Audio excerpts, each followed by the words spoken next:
Começa agora o Gospel News. Hoje é quinta-feira, dia 29 de janeiro de 2026. Eu sou Karen Crisóstomo e nós vamos juntos aqui pela Rede Gospel de televisão e também pelo YouTube, Rede Gospel TV Oficial, com as principais notícias do Brasil e do mundo.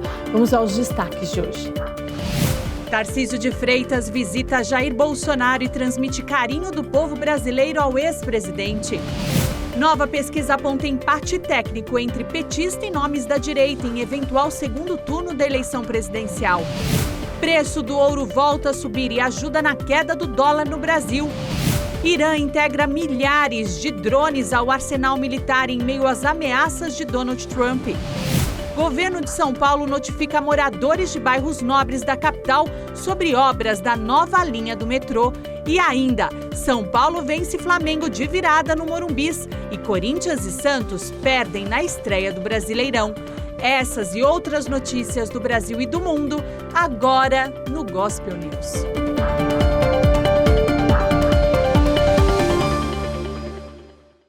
Boa noite. A Polícia Federal deflagrou hoje uma operação para apurar suspeitas de desvio de recursos públicos por meio de emendas parlamentares no Acre. O deputado federal Eduardo Veloso, do União Brasil, foi o principal alvo das buscas nesta quinta-feira. As investigações apuram suspeita de desvios de verba pública em quase R$1 milhão através da modalidade Emenda Pix, que permite repasses sem obrigação de prestação de contas. A Polícia Federal mira possíveis irregularidades na contratação da empresa responsável por shows musicais, financiados pela Secretaria Municipal de Cultura de Sena Madureira, no Acre. Segundo o relatório da Controladoria Geral da União, o show de 3 artistas custou cerca de R$1.300.000 aos cofres públicos, mas o repasse aos artistas foi de cerca de R$388.000. Segundo as investigações, quase R$1 milhão foi desviado. Em nota, o parlamentar afirmou que a decisão da aplicação dos valores contratados são de responsabilidade do município. Ele afirmou ainda o compromisso com a correta aplicação dos recursos públicos e com o fortalecimento dos mecanismos de controle. A Procuradoria da Câmara Municipal de Recife detalhou as regras para o pedido de impeachment do prefeito João Campos. Segundo a denúncia, um homem havia sido aprovado em um concurso público, mas 2 anos depois, o filho de um juiz foi nomeado após apresentar um laudo de autismo. A Procuradoria de Recife pediu para que o pedido de impeachment protocolado pelo vereador Eduardo Moura seja lido no dia 3 de fevereiro, a primeira sessão ordinária do Legislativo do município desse ano. O pedido de impeachment foi justificado pela mudança do resultado de um concurso público para procurador do município. Na seleção, o advogado Marco Venício dos Santos havia sido o único aprovado nas vagas para pessoas com deficiência, mas ele deixou de ser nomeado e no lugar dele foi colocado Lucas Vieira Silva, filho de uma procuradora do Ministério Público de Contas e de um juiz do Tribunal de Justiça de Pernambuco. Lucas Vieira Silva havia feito a seleção sem optar pelas vagas afirmativas, mas pediu reinscrição no concurso após receber 2 anos depois da inserção o diagnóstico de autismo. 3 procuradoras concursadas opinaram pelo indeferimento do pedido, mas mesmo assim o requerimento foi acolhido pelo procurador-geral do município, Pedro Pontes, que ocupa o cargo por nomeação do prefeito. Após repercussão do caso, o prefeito de Recife, João Campos, voltou atrás e nomeou o candidato aprovado inicialmente. O vereador Eduardo Moura afirma no pedido que, ao alterar o resultado do concurso, o prefeito João Campos cometeu crime de responsabilidade e atos de improbidade administrativa. O pedido também cita que o pai do candidato nomeado posteriormente, o juiz Rildo Vieira, foi responsável por arquivar um processo referente à Operação Barriga de Aluguel, que investiga uma quadrilha suspeita de desviar recursos públicos. Os contratos somam mais de R$100 milhões. João Campos, prefeito de Recife, chamou o pedido de impeachment de oportunismo eleitoral e disse ter absoluta confiança na Câmara de Vereadores. O ministro do Supremo Tribunal Federal, Alexandre de Moraes, negou hoje o pedido do ex-presidente Jair Bolsonaro para receber as visitas do presidente do Partido Liberal, Valdemar Costa Neto, e do senador Magno Malta. O ministro citou riscos às investigações envolvendo Valdemar Costa Neto e incidentes disciplinares envolvendo Magno Malta. Moraes citou ainda que o senador tentou ingressar na unidade prisional sem autorização. A defesa do ex-presidente Jair Bolsonaro pediu autorização ao ministro Alexandre de Moraes para que ele receba a visita de deputados, senadores e do presidente do Partido Liberal. A lista enviada ao STF conta com os nomes dos senadores Wilder Moraes e Magno Malta, do deputado Hélio Negão e também do cabo Gilberto Silva. No início desta quinta-feira, Moraes negou as visitas de Valdemar Costa Neto e também do senador Magno Malta. O ministro citou riscos às investigações e incidentes disciplinares envolvendo Magno Malta. As visitas a Jair Bolsonaro também passaram por mudanças. Agora elas devem ser realizadas às quartas e aos sábados, entre 8 da manhã e 1 hora da tarde, ou entre 2 e 4 horas da tarde. A Polícia Militar do Distrito Federal havia feito um pedido para essa mudança por questões de segurança e apontando o sábado como um dia de menos movimento. Na manhã de hoje, quem visitou o ex-presidente foi o governador de São Paulo, Tarcísio de Freitas. Ele chegou ao complexo da Papuda por volta das 11 horas da manhã, acompanhado de Vicente Santini, chefe do escritório do governo de São Paulo em Brasília. Ao sair, Tarcísio conversou com a imprensa e disse que transmitiu a Bolsonaro o carinho do povo brasileiro e também de aliados. É impressionante o carinho das pessoas. Eu queria, de certa forma, ser um pouco porta-voz desse carinho, falar do que as pessoas estão sentindo, falar da saudade que as pessoas têm dele e transmitir, de certa forma, isso para ele, o amparo, dizer que tem uma massa de brasileiros que torce por ele, que ora por ele, que quer o melhor para ele, que tem carinho por ele, né? E eu me incluo nesses brasileiros e eu queria transmitir isso no dia de hoje. E esse foi um pouco do objetivo da visita, ver como é que ele estava, transmitir meu carinho, transmitir meu abraço, falar que ele pode contar conosco, né, que ele vai ter sempre aqui um grande amigo. Ele também reafirmou o apoio à candidatura de Flávio Bolsonaro à presidência da República e disse que o assunto sempre foi consenso. Tarcísio de Freitas respondeu a uma pergunta sobre a recente movimentação de Ronaldo Caiado e outros nomes da direita. O presidente viu com bons olhos, o presidente elogiou o Caiado para mim, o presidente tem o apreço pelo Caiado, né, a consideração pelo trabalho que o Caiado fez ao longo da sua trajetória política. O presidente entende que é uma candidatura que soma também com esse projeto, que no final vai estar todo mundo junto contra o TT, não tenha dúvida disso. Então ele viu com muito bons olhos e o presidente então vê com esperança também e viu um movimento acertado aí e ficou satisfeito. O governador de São Paulo vai buscar a reeleição no estado. Durante a entrevista coletiva, Tarcísio lembrou dos projetos que estão em andamento em todo o território paulista e indicou trabalhos de longo prazo no estado. A Petrobras se prepara para a nova fase da exploração da Bacia dos Solimões, na Amazônia. A empresa prevê a perfuração de 22 novos postos de petróleo e gás natural. O gerente-geral da base de produção e exploração da Petrobras, em Urucu, Hilter Bandeira, afirmou que a empresa aprovou 22 poços e que 20 serão perfurados na campanha, que se inicia neste ano. A expectativa da Petrobras é aumentar a produção para compensar o declínio natural de poços mais antigos. O executivo diz que a empresa conta com alguns mecanismos de auxílio que fazem manter a produção, mas que é preciso aumentar a produção e manter o mercado. A base da Petrobras em Urucu produz atualmente cerca de 105 mil barris de óleo equivalente por dia, o que representa 3,5% do consumo diário nacional. Cerca de 80 mil botijões de gás de cozinha também saem da região diariamente, suprindo as necessidades do norte e parte do nordeste. Nesta semana, a Petrobras anunciou que os preços da venda da molécula de gás natural para as distribuidoras terão redução média de cerca de 7,8% em relação ao trimestre anterior. Os novos valores valem a partir do próximo domingo. Um novo levantamento do Instituto Paraná Pesquisas, divulgado hoje, mostra que o presidente Lula aparece em empate técnico com o senador Flávio Bolsonaro e também com o governador de São Paulo, Tarcísio de Freitas, no segundo turno das eleições presidenciais. No cenário contra Flávio, o petista soma 44,8% contra 42,2% do senador. Contra Tarcísio de Freitas, Lula tem 43,9% das intenções de voto, contra 42,5% do governador de São Paulo.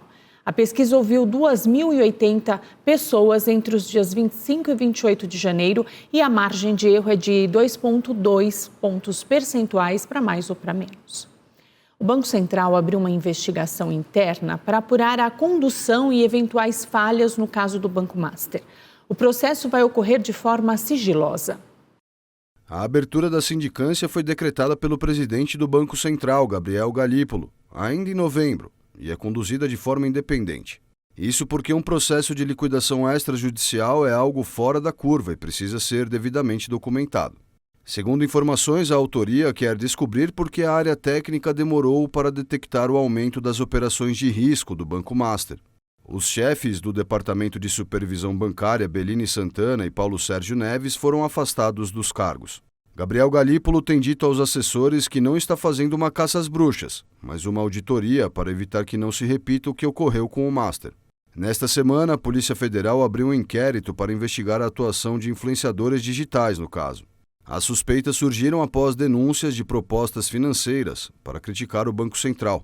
O objetivo seria atacar a liquidação do Master e colocar em xeque a credibilidade da autoridade monetária do país. Nesta quinta-feira, influenciadores fizeram uma série de publicações mostrando e-mails enviados em nome do Banco de Brasília, com proposta para falar do caso Master. O presidente da Comissão Parlamentar Mista do INSS, o senador Carlo Viana, anunciou a convocação do dono do Banco Master, Daniel Vorcaro, para depor na comissão na próxima quinta-feira, dia 5 de fevereiro. E o Comitê de Política Monetária do Banco Central decidiu manter a taxa básica de juros do país em 15% ao ano ontem. A nota divulgada pelo Copom sinalizou ainda o início de cortes a partir da próxima reunião, no mês de março. E nos Estados Unidos, o Banco Central do país manteve as taxas de juros também inalteradas. O Federal Reserve, o Banco Central dos Estados Unidos, manteve suas taxas de juros inalteradas nesta quarta-feira, em sua primeira reunião do ano, em um contexto de crescimento econômico sólido e em desafio à crescente pressão do presidente americano Donald Trump por cortes. A votação terminou em 10-2 pela manutenção das taxas de juros de referência em um intervalo de 3,50% a 3,75%. Os dirigentes da autoridade monetária apontaram que a taxa de desemprego apresentou sinais de estabilização, enquanto a atividade econômica vem se expandindo a um ritmo sólido. Também nesta quarta, o presidente do Banco Central americano, Jerome Powell, afirmou que o caso em análise na Suprema Corte sobre a tentativa de Trump de destituir uma governadora do Banco Central pode ser o desafio jurídico mais importante já enfrentado pela instituição. Diria que esse caso é talvez o caso jurídico mais importante nos 113 anos de história do Fed. E ao refletir sobre isso, pensei que seria difícil explicar por que não compareci. A afirmação foi feita ao responder uma pergunta sobre por que compareceu à audiência de 21 de janeiro relacionada ao esforço de Trump para destituir a governadora do Federal Reserve, Lisa Cook. Powell, que também classificou como politicamente motivada uma investigação contra ele conduzida pelo Departamento de Justiça do governo Trump, se recusou a comentar as declarações do secretário do Tesouro, Scott Bessent, que criticou sua presença na audiência judicial. O preço do ouro se aproximou de $5.600 nesta quinta-feira, após ameaças de Donald Trump contra o Irã. O preço do ouro disparou nesta quinta-feira e atingiu um novo recorde com uma cotação próxima de $5.600 ou mais de R$29 mil a onça, que equivale a 31,1 gramas. O recorde veio depois que o presidente dos Estados Unidos, Donald Trump, ameaçou ordenar um ataque militar contra o Irã. Favorecido ainda pela desvalorização do dólar, o interesse por metais preciosos, considerados investimentos refúgio em períodos de incerteza nos mercados, também provocou uma alta momentânea da cotação da prata. O valor do ouro subiu mais de $300 em um momento da sessão desta quinta no mercado asiático, ultrapassando $5.595 a onça, depois que Trump afirmou que Teherã deveria negociar um acordo sobre seu programa nuclear, que o Ocidente acredita ter como objetivo a produção de uma bomba atômica. Muitos que esperam lucrar com a alta dos metais preciosos estão comprando lingotes de prata como alternativa ao ouro, agora inacessível devido ao preço recorde. O governo dos Estados Unidos informou que 2 agentes de imigração envolvidos na morte de um civil em Minneapolis foram suspensos das atividades. Nesta quinta-feira, um vídeo publicado nas redes sociais mostrou o enfermeiro Alex Prete em uma confusão com agentes do ICE 11 dias antes de ser morto. No último sábado, Alex foi alvejado com mais de 10 tiros. E o presidente da Rússia, Vladimir Putin, recebeu o líder da Síria, Ahmed al-Shara, em Moscou. O encontro entre os dois tratou sobre o futuro das bases militares da Rússia no Oriente Médio. O presidente russo Vladimir Putin recebeu em Moscou nesta quarta-feira o colega sírio Ahmed al-Shara. O encontro entre os dois teve como foco a discussão sobre o futuro das bases militares na Rússia, que o Kremlin considera fundamentais para suas operações no Oriente Médio. Esta é a segunda reunião entre os dois líderes desde a queda do regime de Bashar al-Assad em 2024, que diminuiu de forma significativa a influência russa na região. Durante o encontro, Putin elogiou os avanços do novo governo sírio.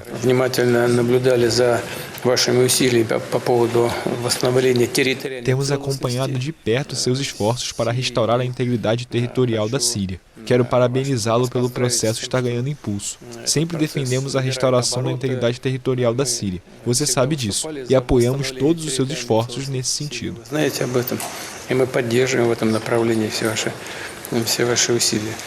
Em declarações divulgadas pela televisão estatal síria, al-Shara destacou o apoio de Moscou e ressaltou o papel histórico da Rússia na região.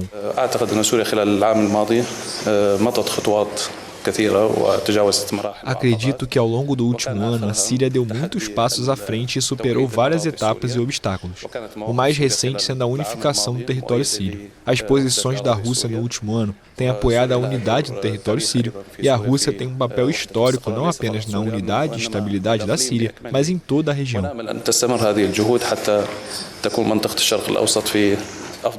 A reunião entre os dois líderes ocorre em meio a um reajuste da presença militar russa no país.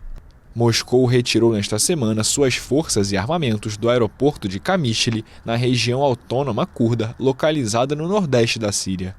Os militares tinham se posicionado no local no final de 2019, após um acordo com a Turquia. A Rússia mantém duas instalações estratégicas na Síria, a base aérea de Jimin e a base naval de Tartus, na costa do Mediterrâneo. A Ucrânia anunciou hoje que a Rússia entregou mais de 1.000 cadáveres de soldados ucranianos mortos.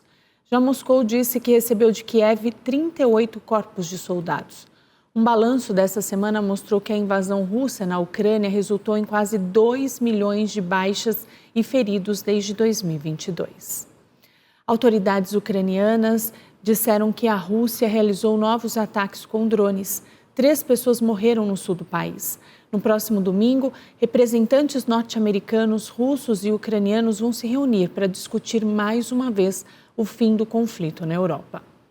E os terroristas do Hamas disseram estar preparados para transferir o governo da faixa de Gaza para um comitê tecnocrático palestino. O movimento islamista palestino Hamas está preparado para transferir o governo de Gaza a um comitê tecnocrático palestino.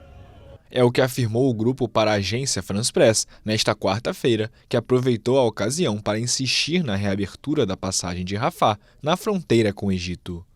O Comitê Nacional para a Administração de Gaza, composto por 15 membros, é uma equipe de tecnocratas palestinos criada como parte do acordo de cessar-fogo intermediado pelos Estados Unidos, que entrou em vigor em 10 de outubro.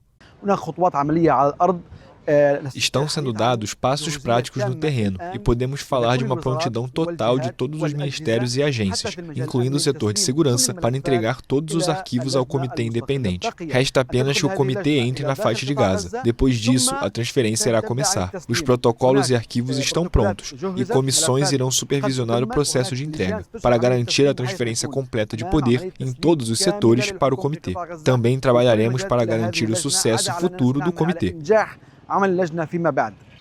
Espera-se que a equipe de tecnocratas, chefiada pelo ex-vice-ministro da autoridade palestina Ali Shahat, entre em Gaza após a reabertura da passagem de Rafah. O porta-voz do Hamas avalia que a passagem deve ser reaberta em ambas as direções, com plena liberdade de saída e entrada na faixa de Gaza, sem nenhum obstáculo israelense.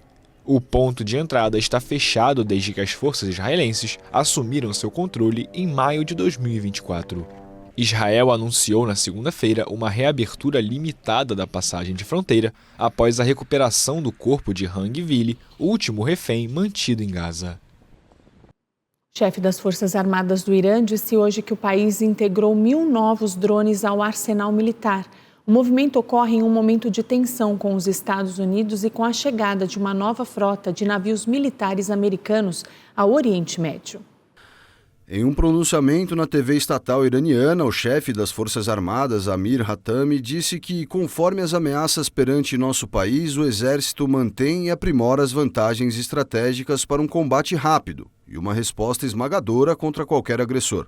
O Irã se prepara para um eventual ataque norte-americano. Trump vem ameaçando o país do Oriente Médio desde o ano passado, em meio às discussões sobre o fim do programa nuclear iraniano e também aos crescentes protestos que tomaram as ruas de Teherã. Nesta semana, Donald Trump ordenou o envio de uma grande armada para o Oriente Médio. Já o Irã disse estar preparado para um cenário de guerra total. A Rússia se manifestou hoje sobre as tensões entre os dois países e disse que um ataque norte-americano contra o Irã pode levar a consequências muito perigosas.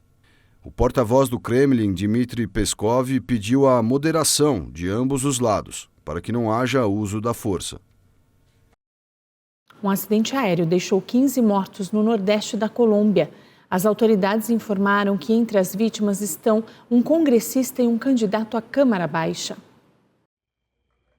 15 pessoas morreram na queda de um avião no nordeste da Colômbia, perto da fronteira com a Venezuela. Os investigadores lutavam contra uma espessa neblina nas montanhas nesta quinta-feira para chegar ao local do acidente, que matou um congressista e um candidato à Câmara Baixa. O Ministério dos Transportes disse que moradores e agricultores da região foram os primeiros a chegar à área acidentada e densamente coberta da Cordilheira dos Andes, com clima altamente instável. Partes da zona rural nos arredores são controladas pelo maior grupo guerrilheiro da Colômbia, o Exército de Libertação Nacional. As causas do acidente ainda vão ser investigadas.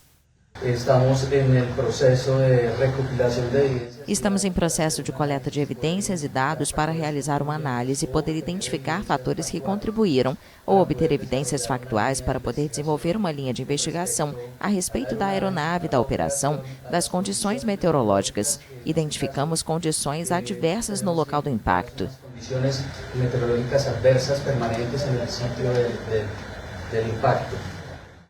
O avião de 2 hélices transportava 2 tripulantes e 13 passageiros, incluindo Diógenes Quintero, de 36 anos, membro da Câmara dos Deputados da Colômbia, e Carlos Salcedo, candidato às próximas eleições.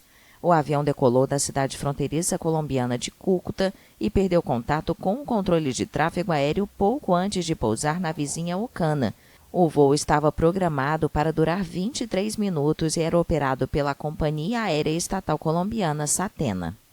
Um acidente envolvendo um caminhão com caçambas de entulho e um carro deixou 4 pessoas mortas na madrugada desta quinta-feira em Taboão da Serra, na Grande São Paulo. 4 homens entre 25 e 30 anos seguiam no sentido interior e foram fazer uma conversão para cruzar a outra pista e entrar no bairro, quando o caminhão veio no sentido capital e ocorreu a batida. Segundo testemunhas, o carro teria avançado o sinal vermelho. Com a batida, o carro ficou debaixo do caminhão e os passageiros presos nas ferragens. O motor do veículo se desprendeu com força e ficou espalhado pela pista. O motorista do caminhão não se feriu e foi encaminhado à delegacia de Taboão da Serra. Um incêndio de grandes proporções atingiu uma fábrica de colchões no Jardim Helena, na zona leste de São Paulo. 12 equipes de bombeiros, com 37 homens da corporação, trabalharam na madrugada de hoje para conter as chamas. O Corpo de Bombeiros indicou também que o fogo se propagou para a edificação ao lado e atingiu uma academia, uma funilaria e também uma creche. Todos os veículos foram perdidos no incêndio. Um policial militar de folga morreu após se envolver em uma discussão que terminou em troca de tiros na manhã de hoje em Carapicuíba, na região metropolitana de São Paulo. Um outro homem envolvido no confronto, que ainda não foi identificado, também morreu. Testemunhas contaram que o incidente começou após um desentendimento entre os dois e evoluiu para disparos de arma de fogo. E o governo de São Paulo começou a notificar os moradores e os comerciantes dos bairros de Pinheiros e da Vila Madalena, na zona oeste de São Paulo, sobre a desapropriação de imóveis da região para viabilizar a construção da linha 20 rosa do metrô. O novo trecho vai contar com 24 estações entre a zona norte de São Paulo e o ABC Paulista. As notificações foram enviadas após a finalização do traçado final do projeto. A futura linha 20 rosa vai contar com 24 estações, percorrendo 31 quilômetros de extensão entre a zona norte da capital e o ABC Paulista. Uma das vias afetadas é a Rua Cardeal Arco Verde. A região já conta com 2 estações, a Faria Lima, no Largo da Batata, e a Estação Fradique Coutinho, ambas da linha 4 amarela. De acordo com o metrô, equipes técnicas vão visitar individualmente cada imóvel para analisar a documentação e identificar os proprietários que serão chamados para a negociação. A companhia informou ainda que o valor pago será baseado no preço de mercado e quitado à vista por depósito em conta bancária. Além de Pinheiros e Vila Madalena, outros bairros da Zona Oeste também vão receber visitas de equipes técnicas do metrô. Segundo a administração, Barra Funda e Lapa em breve terão novas desapropriações. A futura linha 20 rosa do metrô será uma das maiores da capital paulista. A expectativa é que a linha 20 atenda quase 1.300.000 pessoas por dia. O cronograma do governo prevê finalização no ano de 2035. Uma operação das polícias militar e civil deixou 8 suspeitos mortos e um policial ferido no sul da Bahia. A troca de tiros começou após um grupo tentar resgatar detentos do presídio de Eunápolis. Equipes das polícias militares e civil interceptaram os suspeitos em uma região de mata fechada, ainda na madrugada desta quinta-feira. Durante o confronto, 8 suspeitos morreram. Um policial militar ficou ferido, recebeu atendimento médico e segue internado. As autoridades disseram que a ação de hoje teve como objetivo frustrar um grupo criminoso que se organizava para tentar resgatar detentos no presídio do município de Eunápolis. Em 2024, 16 detentos conseguiram escapar do conjunto penal após um ataque armado à unidade prisional. Um grupo de homens fortemente armados invadiu o presídio, provocando uma intensa troca de tiros com os agentes de segurança. Durante o confronto, os criminosos abriram 2 celas, permitindo assim a fuga dos internos. O Brasil se movimenta para defender e reafirmar a propriedade sobre o açaí. O fruto passa um momento de pressão e até mesmo um assédio de outras nações. Os habitantes da Amazônia, a maior floresta tropical do mundo, usam há séculos a polpa espessa do açaí para acompanhar pratos de peixe. Mas o fruto ganhou popularidade no mundo no começo dos anos 2000, após ser reinventado como sobremesa gelada e promovido por ser rico em antioxidantes. Os ingredientes ativos do açaí atraíram o interesse de empresas de alimentos e cosméticos de todo o mundo. Em 2003, uma companhia japonesa registrou o nome açaí e o Brasil levou 4 anos para cancelar a patente. Casos como esse foram debatidos no Congresso Nacional durante a tramitação da lei que declarou o açaí um fruto nacional, apresentada pela primeira vez em 2011 e sancionada no começo do mês. O Ministério da Agricultura disse à AFP que a medida ajuda a destacar o açaí como um produto genuinamente brasileiro que gera renda para milhares de famílias amazônicas.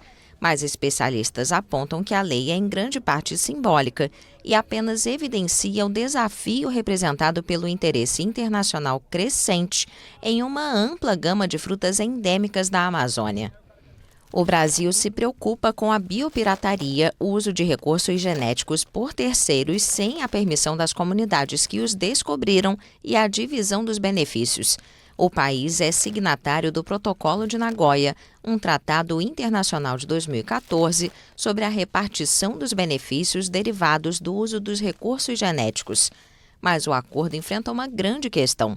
Atualmente, os dados genéticos podem ser baixados pela internet e usados no desenvolvimento de medicamentos ou cosméticos, sem a necessidade de coleta física de plantas ou sementes.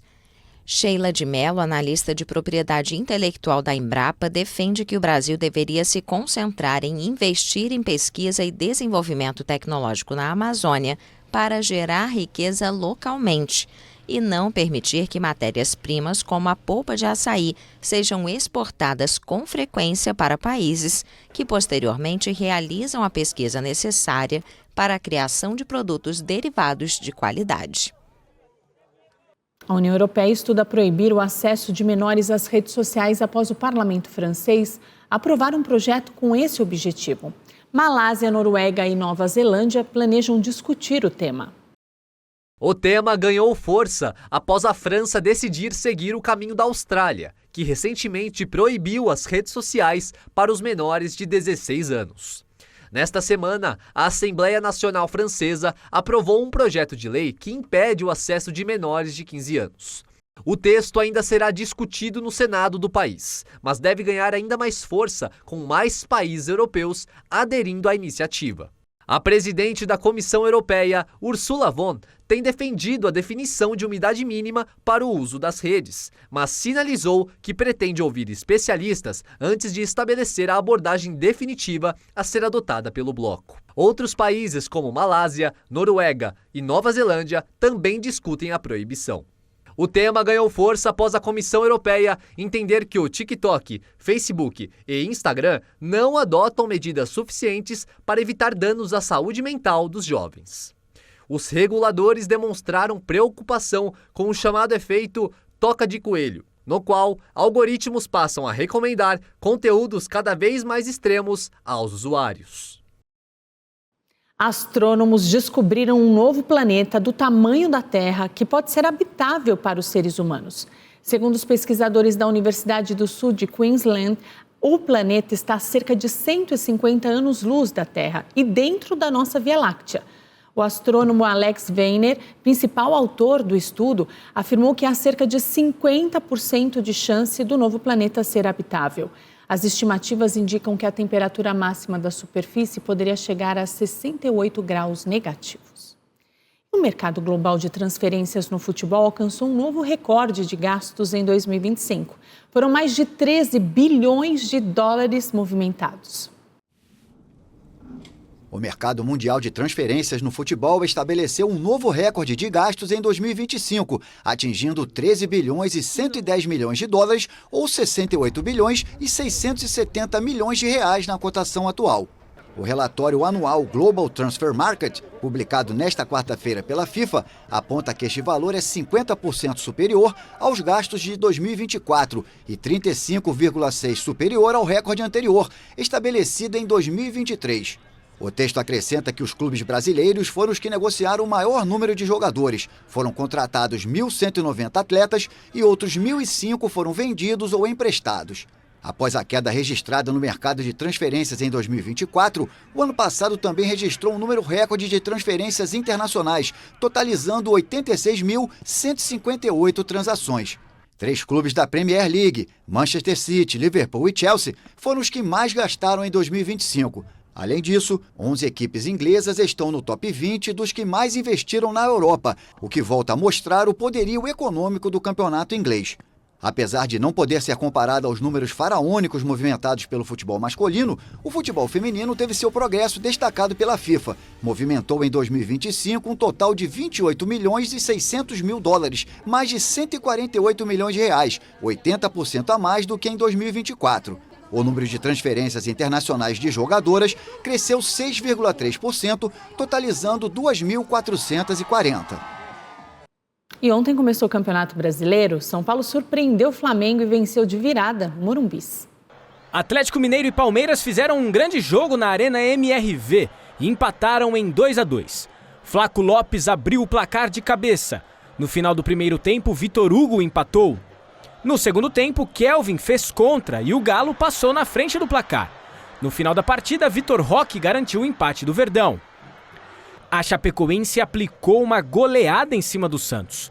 Walter Clara abriu o placar, de pênalti aos 16 minutos. No final do primeiro tempo, Gabriel Menino empatou a partida. No início do segundo tempo, Álvaro Borreal bateu de esquerda e virou o placar. Mas, 5 minutos depois, começou a retomada da Chape. Igor Meritão empatou a partida. Jean Carlos colocou os donos da casa na frente após uma sobra dentro da área. E o quarto gol foi anotado por Rafael Carvalheira. Ele encheu o pé na entrada da área e fez um golaço, 4-2 Chapecoense. O Corinthians perdeu para o Bahia. Breno Bidon colocou o timão na frente. Aos 32 minutos, Jean Lucas contou com a sorte e empatou a partida. No final da primeira etapa, William José virou de pênalti para o time de Rogério Ceni. Quem também venceu foi o tricolor paulista.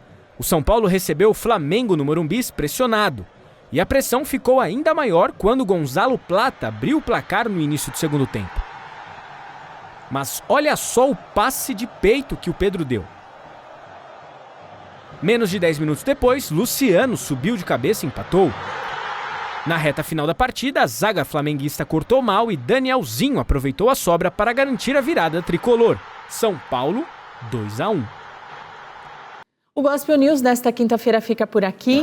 Eu desejo a todos vocês uma ótima noite. Amanhã, a partir das 7, estamos de volta com as principais notícias do Brasil e do mundo. E até lá, você fica muito bem informado no YouTube, Rede Gospel TV Oficial, e também no Spotify Gospel News em 3 minutos. Uma boa noite. Até amanhã. Deus abençoe.